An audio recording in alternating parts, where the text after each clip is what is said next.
Everybody, it's Anthony Brogdon, your main man, coming at you once again with a smooth guy that, oh, you're going to like this video.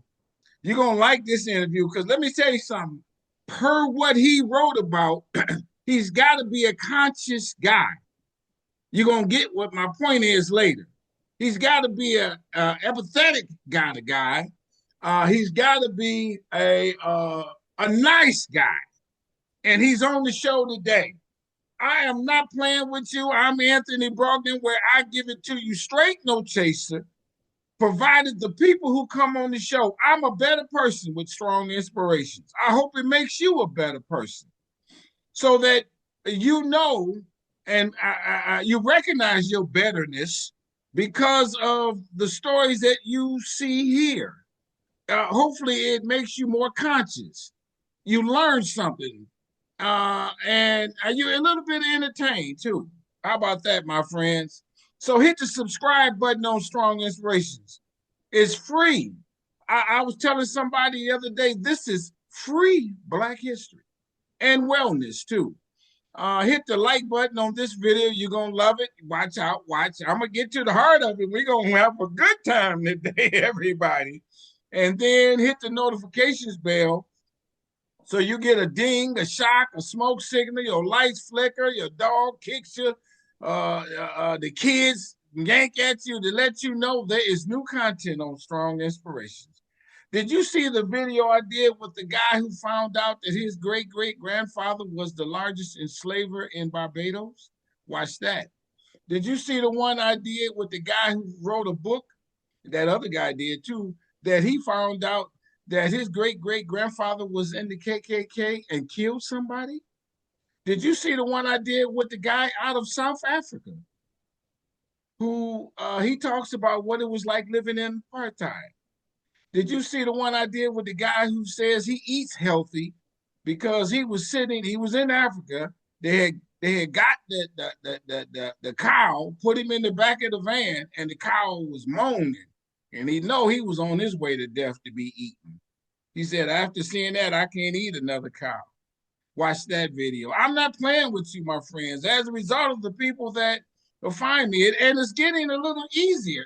I like this. We are 4 years old and getting older. Over 600 videos. Go to the page, scroll down, and see the ones that you want to watch. Because if it might not show up on the main page, they're there. And you're going to be amazed at what you notice. Cup of housekeeping, you might know, as you should know, you've been watching me. I'm a filmmaker, Business in the Black, the documentary on the rise of Black business in America. It is streaming on Amazon. I wrote the book that accompanied the film titled Black Business Book. Come on, get you a copy of this. It is good. Very thorough, over 200 facts. And people love this because it's easy to read. I don't give you no commentary. I let the fact stand on its own merit. And this is available on businessintheblack.net. And I'm speaking around the country. Just left Alabama on my way to, and I check this out, I'm speaking in Harlem, New York at the Harlem Y. That's April 12th. Check me out. If you're in that New York area, come see me. And then I'm in Philadelphia in May, and then in July I have a co-host a festival in Mount Bayou, Mississippi. That's July 10, 11, 12, 13. You want to be there for that. That's happening. That's going to be good. Doing it in conjunction with the museum there in Mount Bayou. If you don't know the Mount Bayou story, get you a copy of the book because we talk about that story in this book as one of those Black towns. Well, you hear me use the term strong a lot. Strong is my favorite word. I like strong. Strong stands for strength, tenacity, resilience, and a sense of oneness, nobility, and grace. And that is my introduction to the strong man on the channel today. A good-looking guy. Come on, man. Introduce yourself. Thank you for being here. Thank you for having me. It's just you're a very exciting fellow. I just watching the videos you gave me, like I have to be on this guy's show. Yes. He's happening. Yeah, my name is Roderick Edwards. The best introduction is I'm an adoptee.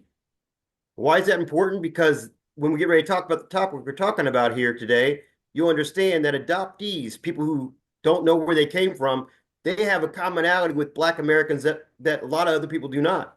A lot of Black Americans don't know where they come from, Yeah, their ancestry. They know they come from Africa, but they don't know what tribe, what region. A lot of them don't. And yeah, so they have sure, to create their own history. And so sure. that's kind of what I've been doing most of my life is creating my own history, kind of imagining what it might be. But at some point, I actually did find my history. We'll talk about that Okay. later. But Okay, that's let me. I don't mean no this to no, want to no. interrupt you. I want my guests to get to know you. Slow me down. Yes, In all honesty, so you were born and raised where? I was born and raised in Indianapolis. Okay. Indianapolis. As a result of that, and what you just alluded to being adopted, were you raised in the white community, in the black community in Indianapolis? What was that dynamic of I your was neighborhood? I was raised in well, I was raised in by a white family that got divorced within 3 years after I got adopted. So that broke up too. But I went to a mixed school most of my life. That region was mixed, so I had immediate interaction with black and white people and together. So, Okay.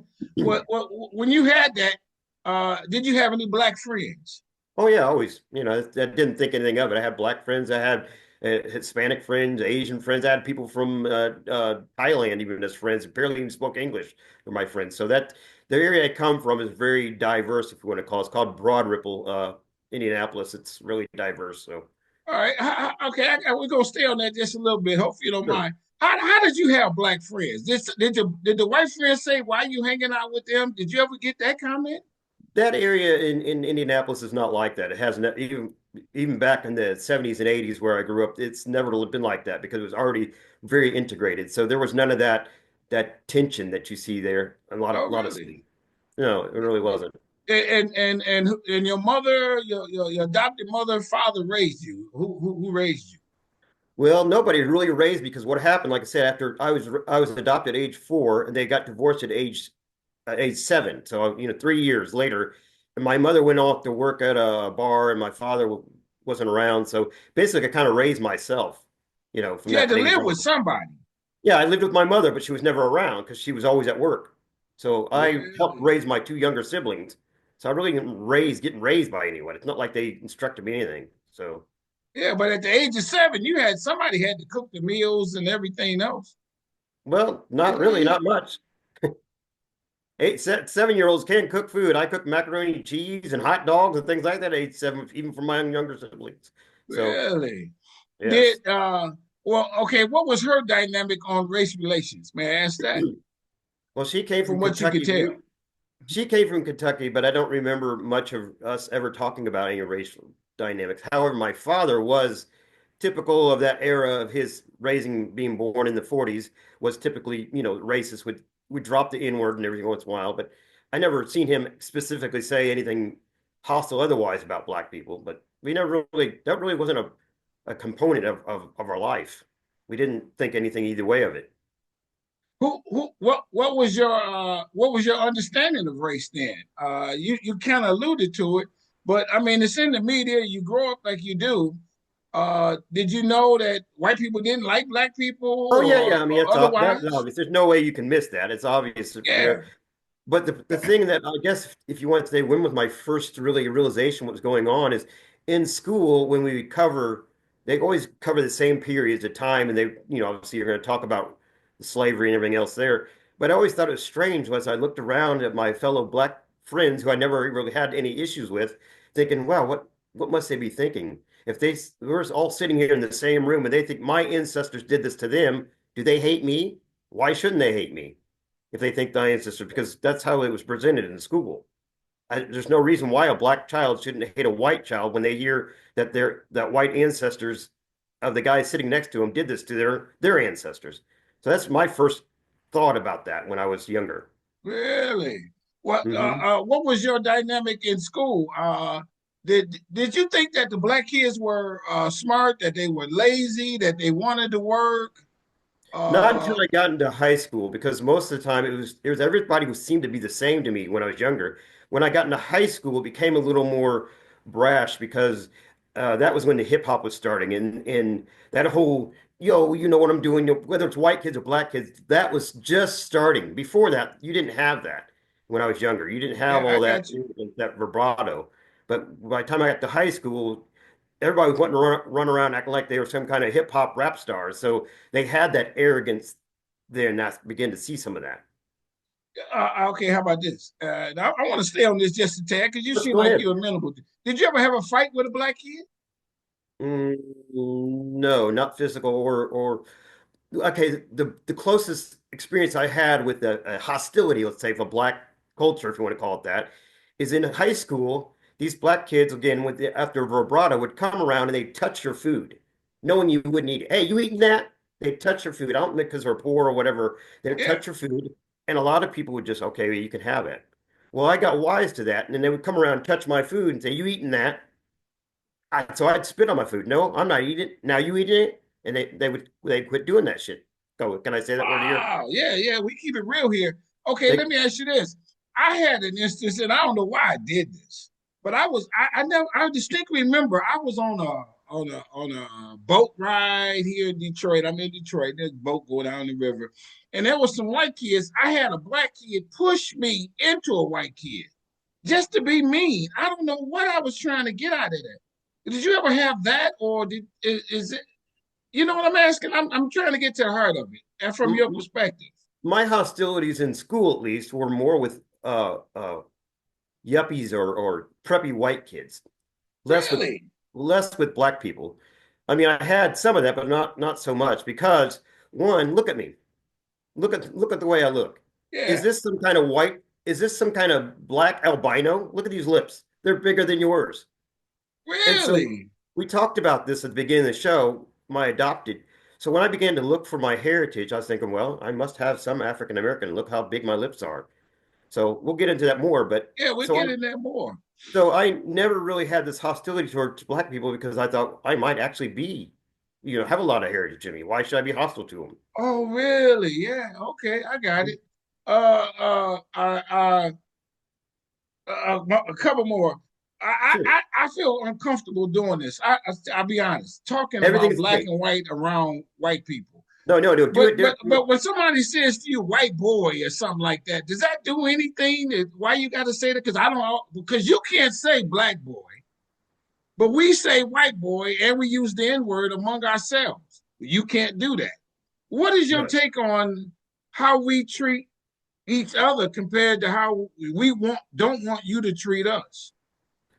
Well, I'm a person that doesn't get offended very easily. So you can call me whatever name you want and it doesn't bother me. So, however, I do find it ironic that in the black community they will call each other the N word. And I know it's kind of like a friendly banter. And I know we being white people could not get away with it. We can't even get away with certain words like uh hmm, I don't know if I want to use that word here because it has nothing to Go do with ahead. race. Go ahead. Well, it has nothing to do with race, but I know a politician not too long ago used the word niggardly. And it has nothing to do with race at all. It has to do with just in general. As a matter of fact, it doesn't have the etymology of that, but it just means to be kind of poorish and has nothing to do with Yeah, that I got you. I at all. got you there. There's all kinds of words you can't use. Like you said, boy. If somebody said, hey, boy, if somebody called me, hey, boy, I wouldn't think anything. But if somebody called you, hey, boy, Yeah, obviously right. that's going to Right. hold different connotations. Right. So there's all kinds of loaded words that we can't say crossing these communities. Right. You know, Do if do so? Do you live in presently? Do you live in a white community, black community, neighborhood? I What's don't your really live in any community because I live in the middle of the forest, so there's not anybody really much around. So I live way down in Florida now, in the middle of the forest, so 450,000 acre forest. However, again, I grew up in Indianapolis, so which was very diverse. So then after you get out of high school, what do you do in life? What's your career path, man?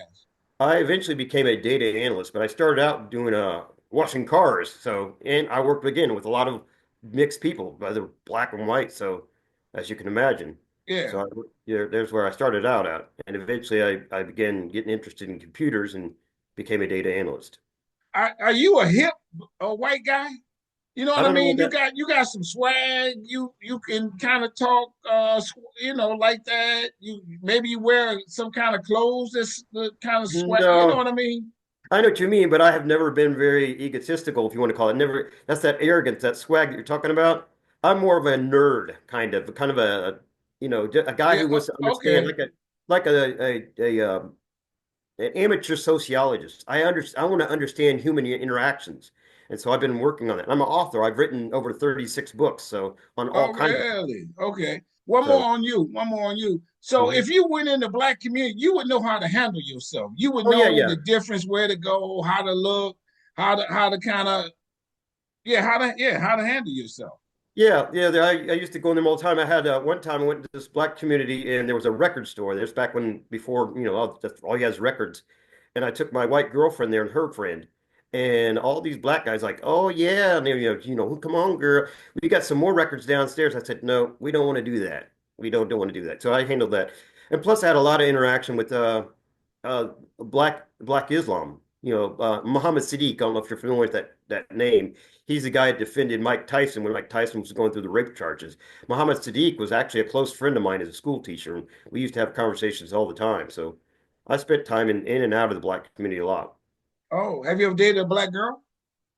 I almost dated a black girl. I didn't know she liked me. If she'd told me she liked me, I might have, but yeah, I didn't understand what she was coming at. So eventually, she introduced me to her white friend, and somehow we got connected. But I would have dated her probably if she'd told me. So no, I Oh, never did. really?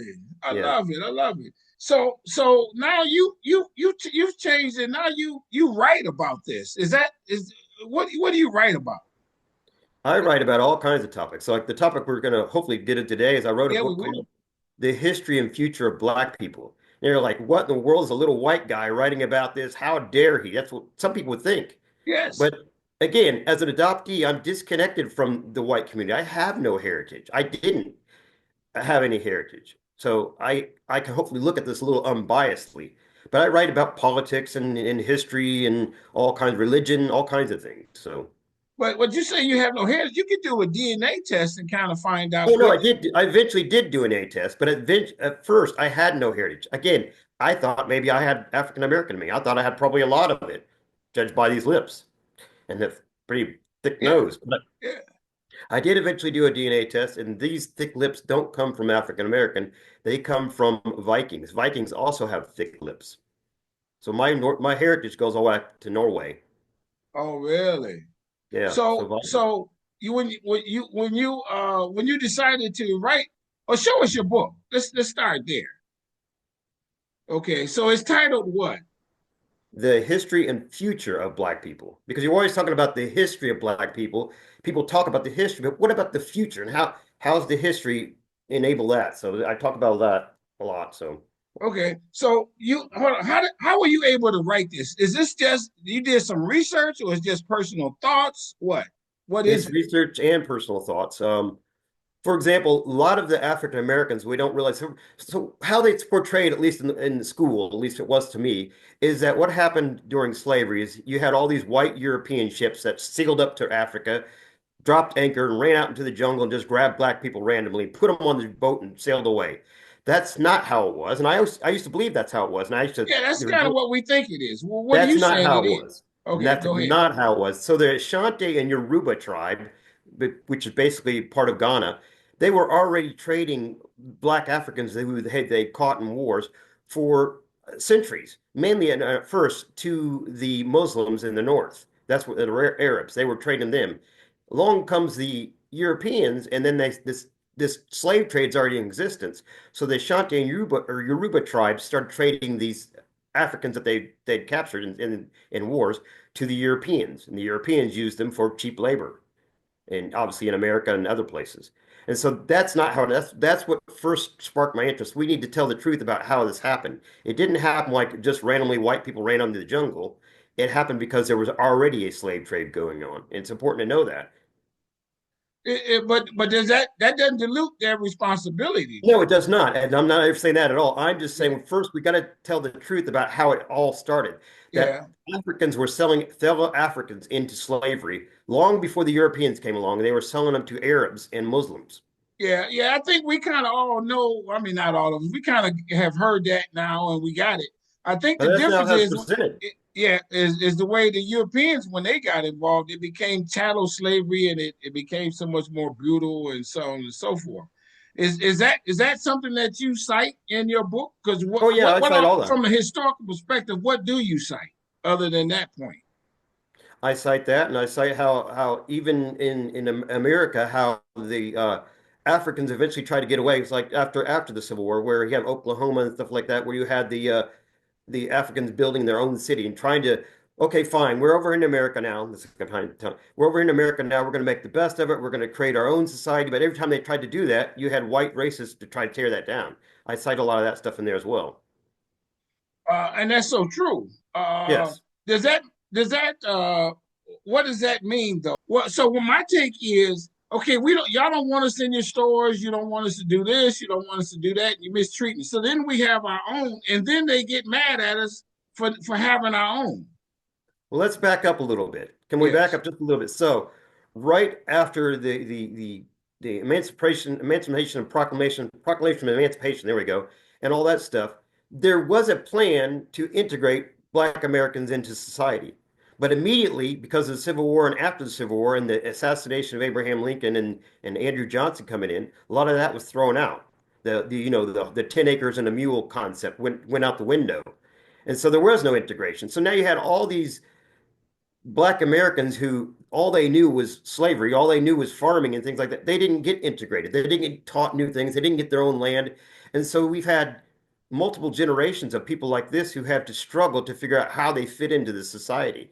And I think we're still at that point in a lot of places because a lot of Black Americans have not figured out where they fit in, and they're still like that. So if we'd went to the right direction, we could have integrated Black Americans into our society. Instead what we had is, and I hate to say it this way, but we had the at the time, and we'll get into this Martin Luther King versus Malcolm X here in a moment, but um, we had the Democratic Party, who was at the time called the Dixiecrats, who constantly they created the KKK, they created the Jim Crow laws, they were doing everything they can to hold the black man back. And so we have many years, 150 years of that going on. And we need to make sure we understand why that is and why even now we have in the Democratic Party they're telling the Hispanics that they need brown people to pick their vegetables for them. You can't get more racist than that to say we need brown people to pick our vegetables for us. What do we need black people to pick our cotton for us? Stop that crap and understand that people are people. So there we got there. Okay, Go ahead. that leads to that. Okay, on this perspective, are white people diabolical for what they have done? Because every time we tried something, they did, and we'll admit they might even be trying it today. I'm not getting no politicalness on it on today's, what's going on. But is do they hate us, or why No, why but have it's they treated it's this way? important to get political because there's two things going on in society. There's what we call individualism and collectivism. And collectivism, which is the Democrat concept, is that we're smarter than the rest of you, and we're going to control you. Whether it's black people or white people or Chinese people, they think they can control people, the collectivist. So, for example, I have another book called the Other White People. It's about the Vikings and the Russians who had nothing to do with the slavery of black people even though they're white. So no, white people don't hate black people. Certain collectivist whites. Now we're going to get into Malcolm X. Malcolm X said the worst enemy of the Negro, and he's using that word, the worst enemy of the Negro is the white liberal. Because the white liberal thinks he's the white messiah to a black person. He thinks he's smarter than the black person, and I can tell them what to do and help them along. And they're still doing that today. You black people can't get a head start, so we're going to have to do this for you and do that for you. That's insulting. That's very insulting. I think it's insulting from the white person saying that to him and the black person letting them say it to him. Malcolm X hated that. Whereas Martin Luther King Jr., he was like, okay, we'll play nice with the white people as long as they play nice with us. And Malcolm X said they can't play nice with us. We need to tell them that we are our own people. We are independent. We can do what we want, and we have our own intelligence and everything else. And that's what that was the dichotomy that was going on between Malcolm X and Martin Luther King Jr. Yeah, yeah. I would grant that, not so much turn the other cheek when they do what they do to us. Right. But again, you did allude to this, but okay, could history have gone differently if white people would have been nicer to us and been more Could society be what it is and Yes, giving us the fair advantage that we should have yes, earned? exactly what I say. There was a plan to integrate. We understood.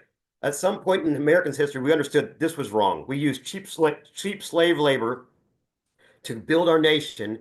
And at some point, right during the Civil War, they realized that a group of white people did, a large part of them, and said we need to integrate Black Americans into our society just like we integrate anybody else. Well, a large group of white people didn't want that to happen, so they spent Right, 150 years making sure that didn't happen. You got to sit here at the white counter and black counter and ride in the back of the bus. That right, crap continued to happen. And I believe in some respects it's still happening when you say have right. politicians telling brown people we need you to pick our vegetables for us. How Yeah, insulting is that? yeah, yeah. So No, yeah, it's always been that case, and every step of the way, there's always been some efforts to hinder our progress. When they came out with that Freedmen's Bank right after slavery, it didn't take long before corruption took over and black people lost money. When and I'll just go right to this because I've been there to Galveston, Texas at Juneteenth. When that happened, the first thing that General Gordon Granger, who read the order that said the slaves were free, y'all can't go downtown, y'all can't hang out with us. You got to stay on the plantations, which in some respects was the start of sharecropping.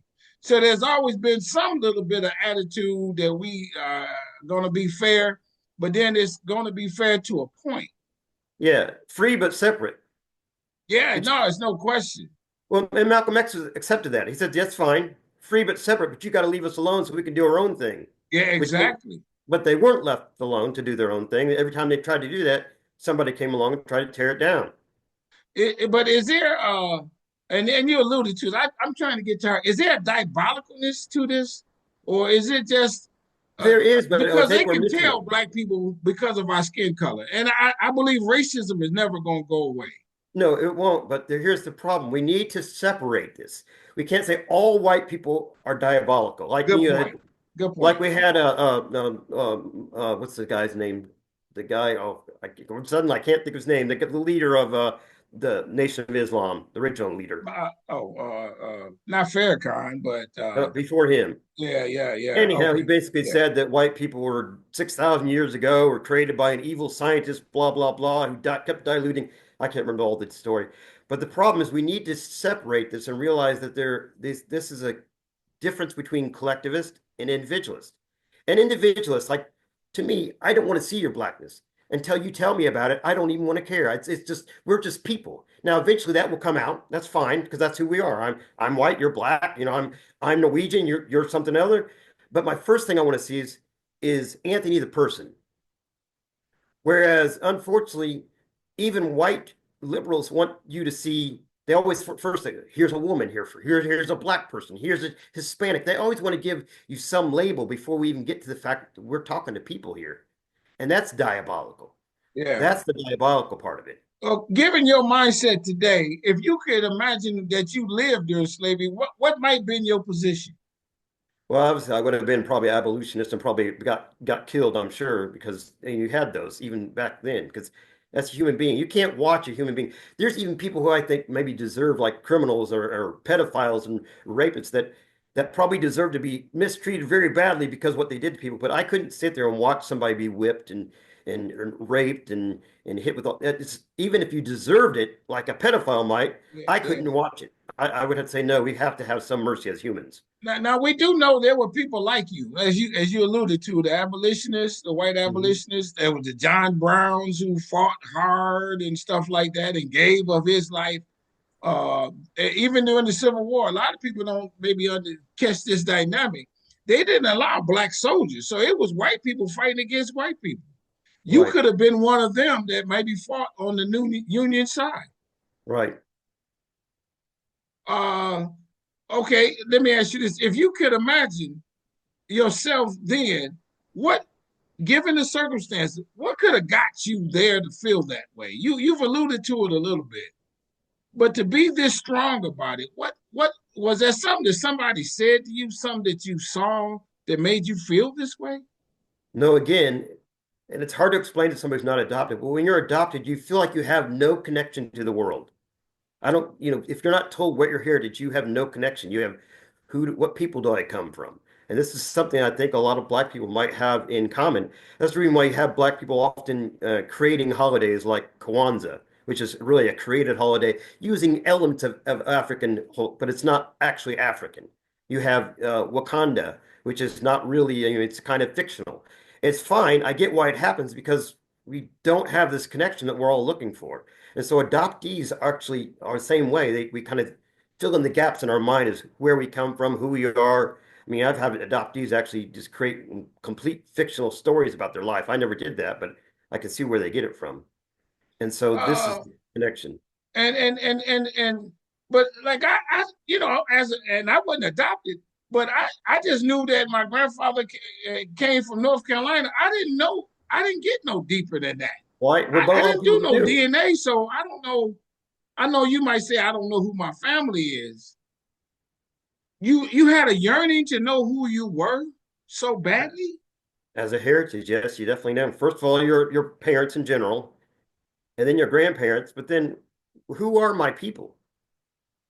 And so I have to go back that far. So now I've traced my line unbroken all the way back to Norway 680 AD. So So again, I'm who a are data. you? So you come from what? What is your heritage? So my biological father came from Germany in 1952. So I'm not even technically, I'm a second generation German, if you want to call it that. So I didn't have anything to do with American slavery. I wasn't even here. My people weren't here then during All that right. time. So and then but then my on my mother's side I've traced all the way back to Norway, so I'm Norwegian German, if you want to call it that. So So what did he do? What did your father do? Did you find your father? he was dead. He died 1 year before I figured out who I was on my birthday, nonetheless. So he basically he was a truck driver and he somehow he owned a lot of businesses and had multiple houses and stuff. But beyond that, I don't know anything else about him. So when he died, did you try to say I'm the son? And what about the will? May I ask that? Yeah, you can't do that because I for my so my aunt was alive, his sister was alive, and she had close to $1 million. But we wouldn't the government wouldn't even let us a petition to take her house when she died because we're technically not related according to the government. Really? So who are your family? Who are my family? I mean, what do you mean by that? Yeah, okay. You're disconnected to dad, mom, what have you. Who do you consider your family? Your friends? My the family I created, which would be my daughter, my grandsons, and then I eventually found my some biological siblings, including a 100% sister who was actually from the same dad and from the same mom, but they adopted her out as well. So I eventually found her. Uh, and so what do you want people to get out of your book?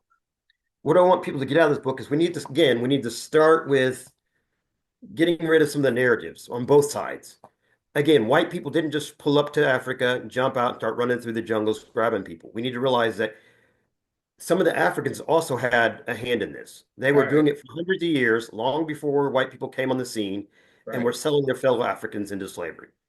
So when we're talking about reparations or who's to blame, there's blame to go around everywhere. And unfortunately, slavery happens to all kinds of people. We see more Irish people that were in America as indentured service. Now, again, they didn't continue with what happened to black Americans once they were brought over. Eventually, the Irish were able to buy their freedom. Black Africans were not able to buy their freedom. Another thing I talk about in the book is Egypt, because a lot of times a black person will point to Egypt as, see, Africa did have a great culture because Egypt is in Africa. Right. However, Egyptians historically are transplanted Phoenicians. They were not typically black Africans. They did eventually interbreed with black Africans, but they're not black Africans. So when So I hold on, see, let me stop you there. That meant that they were not born in Egypt. They were born somewhere else and got there. yeah, the Egyptians were originally Phoenicians, which came across the Nile and settled in Egypt and built that culture there. That's the reason why, even if you look now today, you'll see that most of northern Africa, like Libya and Egypt, is the light-skinned Asians, if you want to call it that. They look more like Arabs than you do when you get a little further south. Then you have and I'm using this word only to describe, so please don't get upset. Negroidic Africans, which are clearly Africans. They're not like Egyptians, and we know that's for certain because we see Egyptian paintings and stuff that show the Egyptians actually using Africans as as servants as well. So my point is Africans need to be careful creating this fake narrative in their minds. Let's talk about true history so we can get past all the falsehoods on both sides. That's what I'm trying to do with these books. I have another book which I haven't talked to you about. Yeah, This one's directly about racism, brown versus white. It talks about a lot of racism here, whereas this one just talks about the history in general. It's kind of more of a history book. But this one talks about the cultural racism things that go on still. Like you said, you don't think racism will ever go away. So one of my sisters, I told you I had a biological sister. One of my sisters has a mixed child. She had a a black husband and had a mixed child. And he and I once had this conversation. I said, when do you think this will end? He said, I don't think it'll end until we're all the same color, until we all just mix together and become light. I said, I don't think it will still end because human nature is to divide by your kind. yeah, that's And, right. and whatever your kind might be, it might be because I have thicker lips or you have eyes. So what would happen, even if we were all the same color, somebody say, well, your hair's darker than mine, or you're taller than I. I And agree then with that. those groups would get together and they would discriminate against some other group. That's just human nature. As a matter of fact, that's creature nature. That's the reason why cats and dogs, you have to almost kind of get them to get together. You have to kind of teach them to be together I because they got will you. not by nature go together. Even birds of different kinds, like blue jays and cardinals, don't like to hang around each other. It's just nature. So it's not really wrong. What the wrong part about discrimination or separation is when you say, I'm smarter than you, you're dumb, you have no intelligence, I'm better than you. There's the bad part of that. Otherwise, saying our culture is different and always will be different. Black culture is different than white culture, you know. Or if we get a bit more specific, there really is no such thing as black culture because black people down in Louisiana are different than black people up in Chicago. They are. The things they think about, the things they want, the foods they eat. And same thing with white people. The white people down in let's say New Mexico are different than the people up in New York. White people up in New York.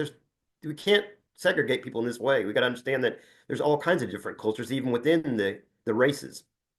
Okay, how about this one? Do some white people that mistreat black people, do they hate us? No, I don't think they necessarily hate. I think they think they're superior to you. They think they're smarter than you. Because they've been told for a But long time that black people aren't very intelligent. but then that myth has to go away when and over the centuries when we've operated businesses that become very successful, when we've gotten our doctorate degrees, Well, we're yeah, now running yeah, Harvard and all these other fine institutions. That has to exactly. go. Is that a threat to them? No, have you ever talked to a white person that says, "Well, you don't act black"? Have you ever heard somebody say that, a white person say that to a black Yeah. person? Oh, sure, That sure. okay, so that's when they get to that. If you get to a certain level of success that's on par with a white person that's already a racist, they'll say something like that. Well, you don't act black. What's acting black like to them? Acting black like to them is acting unintelligent. That's what they mean by not acting black. I would think so too. And Yeah. so you can tell those people who they'll let you into the world when you don't act black, when you used to act more white, they call it, and Yeah. that's never going to change because we're different people from different cultures and we're going to act differently. Well, how about this one? When we run across a black person, and I'll use this one as everyone does, not everybody, but 90% of us, Clarence Thomas, who does not who's not sympathetic to black people. What's your take on how there's someone like him who's taking advantage of the different policies that are geared to help black people on equitable levels and stuff, and then turn his back? What do you think of that, Well, man? because you framed it a different way than I would have went. Since you framed it this way, I'll answer this. So you said he turned his back. He took advantage of like affirmative actions and things like that. Yes, yes. That's one thing. However, I'd love to see the day when there's no need for affirmative action. There's no need for giving an equity step up for anybody, any group of people. We're all on the same level where there's true equality. So when a black person says they reach to a certain level and they say, you know what, I don't want to keep on rehashing the the drama of black culture. I can see why some of them want to say that. They don't necessarily want to act white. They just don't want to get stuck in that mentality where they're constantly going, I'm oppressed and I can't get anywhere and I'm going to blame somebody else. some black people get to that point where they don't want to be that way. Now, I don't know if that's right or wrong, but they do get that way. I don't know Clarence Thomas's entire take. Maybe he is Yeah. like that, maybe he's not like that. Yeah, no, I think to some extent, I mean, there's no 100% and no absolutes in any of that what we Right. talk about even today on the show. But I think to some extent it's not that they don't want to talk about it. They want to forget it. And I think that they forgot some of the advantages that were given them. I think that they want to be isolated and say, I don't want others a part of my world. I think there's some of that. And Clarence might be that way. I'm not sure. Um, because uh, I think some of them think that there's only so much room at the top for there to be black people like them. I don't know if that's true or not. It might be true, but here's another Yeah, analogy maybe. yeah, Forget about the race for a moment. Just let's think about, for example, and I hate to use this analogy, but it's the only way I can get there.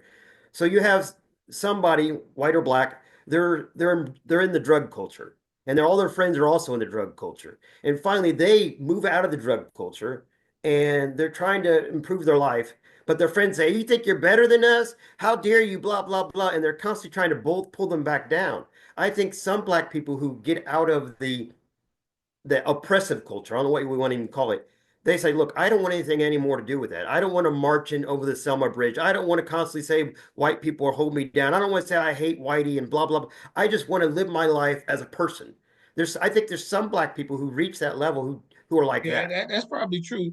And then the other thing that I just wanted to add that you said earlier, I don't think that there will ever be a lack of a need for DEI or affirmative action, those policies, because and I think this is what the real gist of it is. There's a white person in most all those instances, white owned company, hiring managers, things of that sort. That I see you as a black person, and you could be as qualified as all get out, more qualified than anybody. You went to the best schools, grades, whatever, whatever. And I'm not hiring you.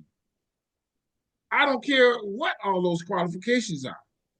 And so then we need policies to overcome that hurdle. I think that's and I don't think that's ever going to go away because I only Well, want white people around here who think like I think. well, I I only did. want men. Well, I've seen the other opposite where there's like black colleges where technically only black people are supposed to go there. I mean, where does this separation end? Now we're kind of getting into the Martin Luther King Jr. versus Malcolm X concept. We have complete segregation over here, and we have integration over here. Which is better for the black community? I don't know Yeah, because that well, will never end. again, my take on this, and someone else said this to me too. What you just alluded to, the HBCUs were only available. Were I think that not only, I think, and again, I get out of them absolutes, but I think part of the reasoning was they couldn't get into white institutions. The white institutions didn't even want them there, so Right, they that's said originally, but that what about now? What about now? Why do they still exist? there's still probably a lot of that lack of acceptance at the white schools because you can go to a University of Mississippi or University of Michigan or some of the other ones who don't have active programs and policies to accept blacks, and then and their population is 1% and 2% and 3%, and will not have blacks go to those schools. There's still that But racism. I don't think you're it's asking going me away. pointed questions. Let me ask you a pointed question. Whether it's a job or acceptance at a college, as a black person, would you like to know that you were accepted at a job or a college primarily because of the color of skin rather than your skills? I mean, yes, obviously your skills would come into play, but if somebody said, I'm hiring you first and foremost because you're a black man, to me that's an insult. Just like me, Well, I would be upset if I'm primarily hiring you because you're an adoptee. I would not like that. I probably would not like it only a little bit because then I'm hired. Right. Yeah, I'm hired. But that seems like I'm in this school. You say because you want black people and you chose me, and I still and it wasn't 100% of that's only the criteria. I still had to have a 3.0 to get in right, there or right. what have you. Uh, but see, the other thing that I think people fail to realize is that from a black perspective, we got all these other things that are kind of stacked against us. The racism goes from when we started school. If unless we went to a school that had the best educational teachers, books, things of that sort. The schools were inadequate in some respects. I had that to fight through. So now I got a teacher that's doing his best to catch me and make me smarter. But I got another teacher who wants to hold me back, who's not trying to give me extra homework, what have you, what have you. And then I got these dynamics at home that got nothing to do with school, the neighborhood, things of that sort.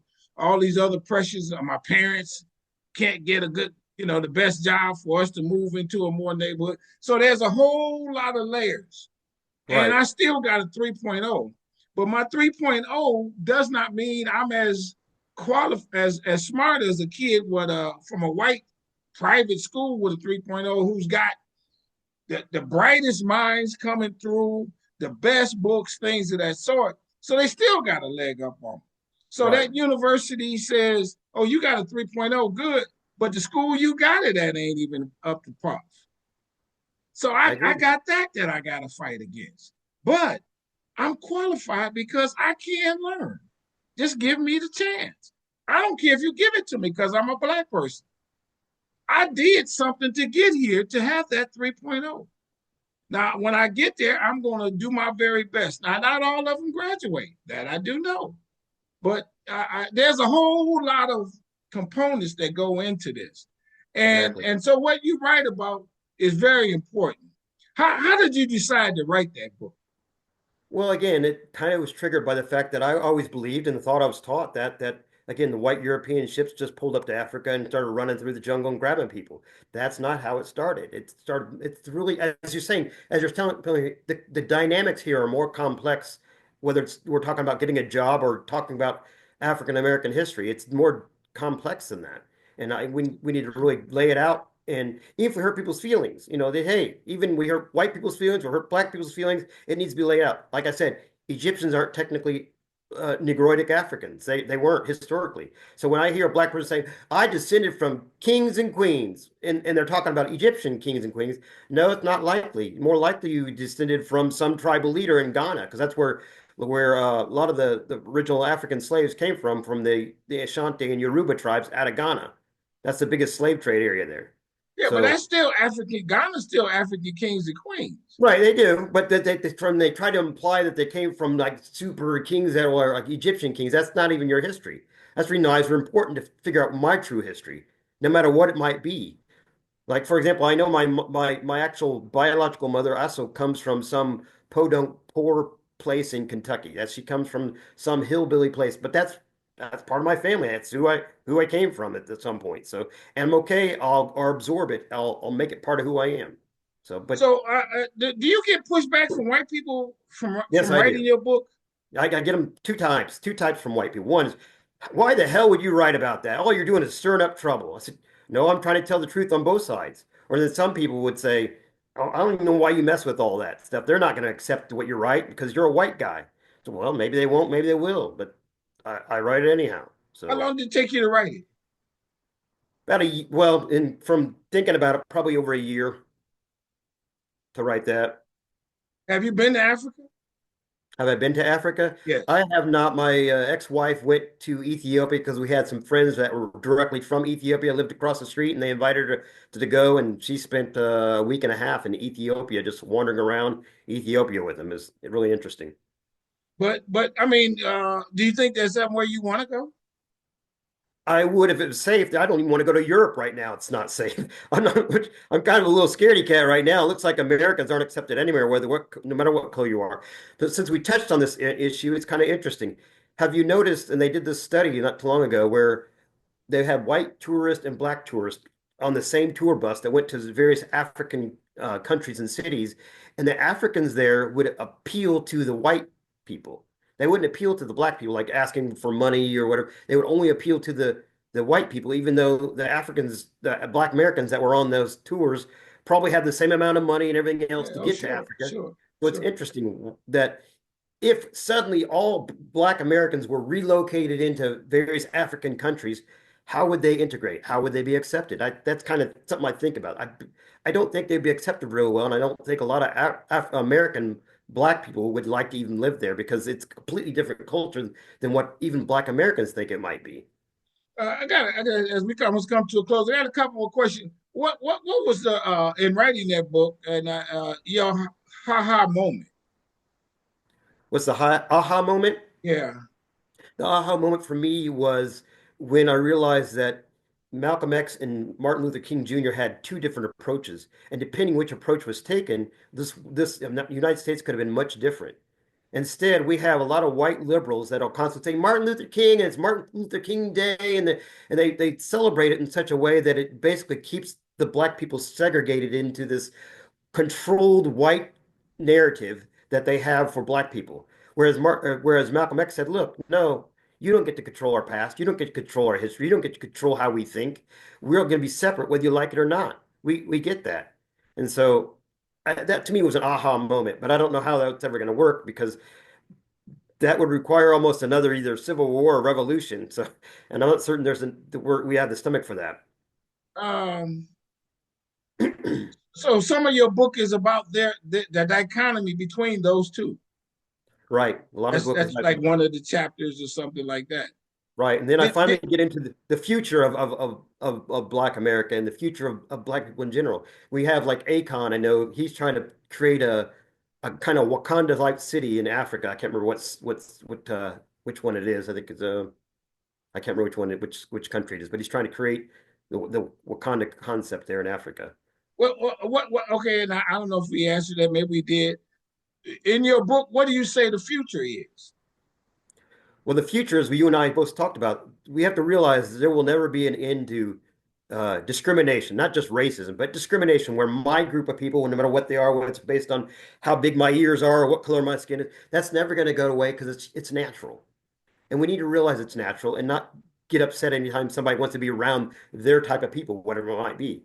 You probably feel more comfortable around black people than you would a room of white people. One of the biggest experiences I had, I went to, when I was younger, I think I was like 17, 16. I went to lunch after church, and for whatever reason, I went to this or restaurant, and everybody there was a black person. I was the only, me and my group was the only white people there. All the black people were dressed really nice because they came from church and they were wearing suits and ties. So I mean, they're definitely clearly nicer than I am. But it just felt weird. It's like I am the only white person here. This must be what it feels like if a black person's in a situation where they're the only black person. Even though they don't want to be racist or feel differently, they do because that's just we all gravitate towards our kind. Yeah, yeah. If you were to do a public speaking, what would you Mhm. title your topic? Well, it wouldn't be this because that would probably get me killed. I Okay. don't know. I would say race relations between the peoples. I don't know because I still want to write a book about how you have this is a little bit off the topic, but not much. But you often hear Hispanics down in South America and Mexico talking about how we're Latinos and we're Hispanics. Actually, what you are is you're the offspring of the Spanish and Portuguese that came and raped the indigenous people. So I don't know why. It's sort of like why would you tout your father who raped your mother. It's that's what it really is. When you see South Americans and Central Americans touting their Latino and Hispanic culture, you're touting the culture that oppressed you, that destroyed your indigenous culture. So I don't know. I'd like to write a book about that and move in that area, but I got to be careful because I'm writing a lot of stuff. I even have a book called How to Overthrow a Government. Now, which I don't advocate. It's just talking how it's been done. So I have all kinds of books like that. So I write controversial books all the time. Uh, what are you? I mean, you're an author, but what are you? Are you a critical thinker? Well, Yeah. What I what was would a you data say you are? analyst. I was a data analyst for 20 years. So data is data. It doesn't have a color. It is what it is. And you look at it and it tells a story and that's the only story. I remember many times when I'd go in and tell some manager in a meeting, here's what the data says, and they would be upset. No, no, it can't say that. I said, but that's what it does say, whether you like it or not.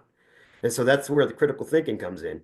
But now I live pretty humbly on a 2 acre plot of land here in the middle of the forest with chickens and ducks and things like that. And so I have the time to clear my mind and write things like this. So using my I data guess my helps me. last question is: do you what you hope is that America becomes better? I always hope that not just America, but the world becomes better. But again, we have to start by telling the truth about our history from both sides. We can't have these false narratives like I come from kings and queens in Egypt. You probably don't come from queens. You might come from kings and queens in Ghana, which is fine, but you don't come from kings and queens and also then we get back to the white folks. I come from directly from a humbly hillbilly in Kentucky. If I go back further, I might be able to. But the problem with a lot of Black Americans is right now they can't go back further. I would love to see some group trying to help bridge that gap and do DNA studies and all these different sequences and figure out where maybe it's not important to you, but I think it would be because it give you a heritage that goes back further than your grandfather. So I think that'd be very important. How do people get your books? All my books are available on Google or Amazon. So you just put in Roderick Edwards and author, and I guarantee you all my books will come up there. And they're in audiobook formats. It's funny, one last thing. So this book here I had done an audiobook, but I found a guy who sounded like oh man, what's the famous I can't think of this guy's name. Famous black speaker that does a lot of movies. Morgan Freeman. Okay. He sounds like Morgan Freeman, and he did the audiobook for this book.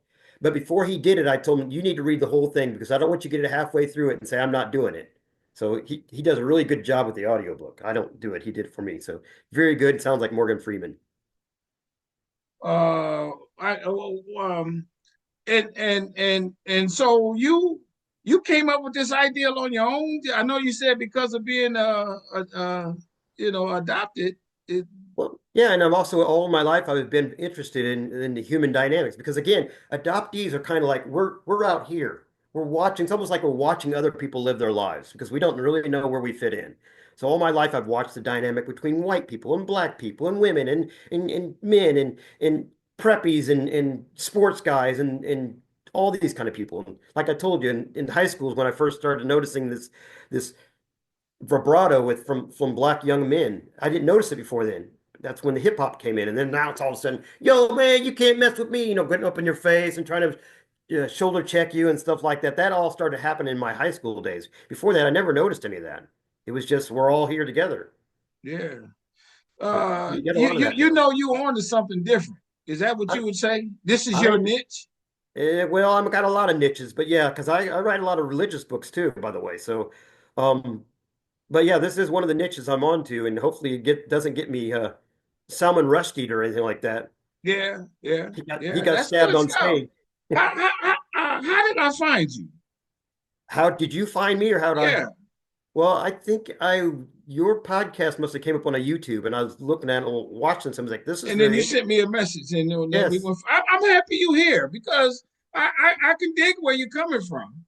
good. Yeah, I dig where you're coming from. But last question: do you have some black people that don't understand what you're trying to do? Yes, I obviously do, because some black people want to stick with the narrative that I'm oppressed and I can't get anywhere because of white guy. Well, that if you stick there, you won't get anywhere because no matter who you put there, whether it's white guy or somebody else. I can't get anywhere because my daddy was a criminal. I can't get anywhere because my mama had no education. You can't keep using that as an excuse. You got to say, I'm going to be my own person no matter what happened and keep plowing forward and have strong inspirations to move forward. I love it. Everybody, this is what we do here at Strong Inspirations, where I give it to you straight, no chasing. Now, I ain't gonna lie, I dug some of what he said. Some other things, it's a perspective, it's an opinion, and that's what you're doing. You're offering your opinion, Hmm.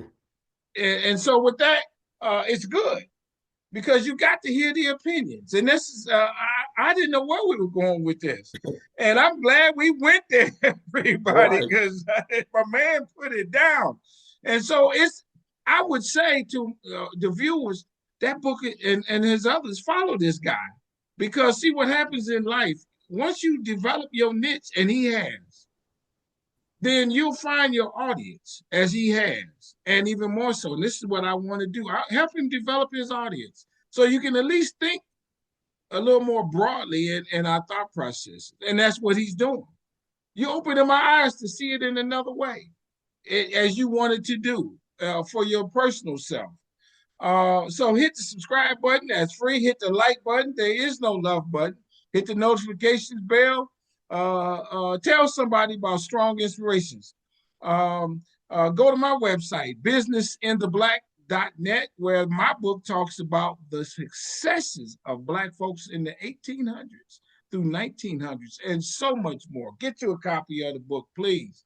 And to you, I say this, and I mean this with all sincerity. I want you to stay strong, stay safe, stay on your grind. I appreciate your perspective.